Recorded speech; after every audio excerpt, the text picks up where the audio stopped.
Scalpers are learning new ways to ruin the whole damn console generation. Capcom is learning new ways to take your whole damn paycheck. This is SVG News, and we've got your video game fix. Give it to me! Give it to me now! In the world of Resident Evil, survival is key. When waging war against an army of the undead, it's also important that you look your absolute best. That must be why Ada Wong is usually rocking a classy dress or an expensive-looking coat during her adventures. I really hoped it wouldn't end up like this.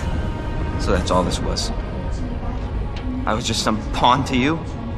Look, I'm just doing my job. To celebrate the impending release of Resident Evil Village, Capcom has debuted an official replica of Chris Redfield's coat from the new game. The coat is currently available to purchase through the official Japanese website for Resident Evil Village. However, if you're looking to emulate the style of one of Resident Evil's most persistent protagonists, you're going to want to start breaking those piggy banks. Not enough cash, stranger. Video game fashion doesn't come cheap. The official Chris Redfield coat will set you back 159,731 yen, approximately $1,500. According to a translation from TechRadar, the coat comes in a few different sizes: medium, large, extra large, and original model. This last style is apparently tailored to Chris Redfield's in-game size from Resident Evil Village. It's unclear exactly what that size is, but fans of the series have taken note of Chris's evolution throughout the series, going from a lanky youngster in the first game to the absolute unit seen in the trailers for the latest entry.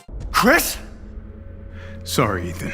Basically, you can count on the original model version of the jacket to be large and in charge. Just imagine if Capcom released an original model dress for RE Village's tall vampire lady. Is there even enough fabric in the world? So we finally meet.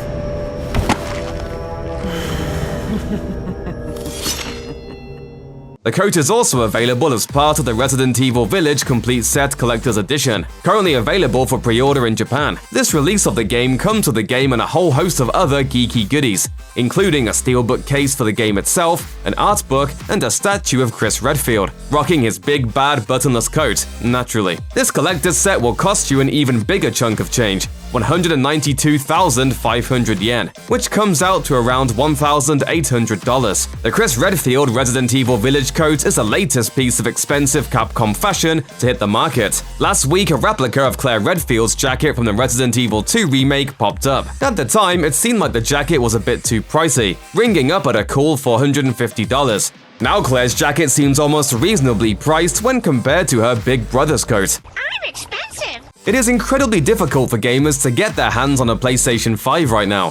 The console is in short supply at retailers, and as a result, a huge secondary market has materialized to offer PS5s at insane prices. Some stores have taken to doing surprise drops of Sony's new machine to combat this, while others have tried to keep scalpers at bay using other tactics. But those looking to profit off of the PS5's scarcity aren't just sitting around waiting, hoping to nab a console or two they can resell. They're getting smarter, clearing out PS5 stock before retailers even know what hit them. They're evolving, wow! A new report from IGN details one recent example of this, shedding light on how a store called Argos managed to get outwitted by scalpers in the UK. According to the story, a new infusion of PlayStation 5 stock was due to hit the Argos website on January 26th. Giving fans hope that they'd finally be able to land a console. When it came time to order, however, there was reportedly far less stock than anticipated, meaning far fewer consoles made it into the hands of eager gamers. Soon after, it became apparent that a scalping collective called Express Notify had managed to access the stock early, buying many of those PS5s before anyone else had a shot at them.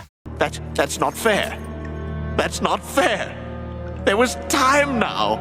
Oh, it's not fair. How did this happen? As IGN put it, Express Notify somehow got access to PS5 links on the Argos website a day early. Once those links were shared in the Express Notify Discord channel, which members pay to access, those who were there got to work purchasing as many PlayStation 5s as they could. Argos apparently tried its best to render those links inoperable as soon as this issue was discovered. That didn't stop some PS5 consoles from making their way out the door though. Some in the Express Notify Discord were able to buy multiple PS5s at once, which meant there were fewer machines to go around when they officially went on sale. PlayStation 5 scalpers have been real thorns in the sides of those who simply want to purchase a console at retail price. Unfortunately, it's looking like it'll take a world of wash in PS5s to dissuade scalpers from trying to make a quick buck. As time goes on and Sony is able to manufacture and distribute more stock, scalping should become less of an issue. Until then, it appears scalpers will keep discovering ways to make the PS5 hard to find.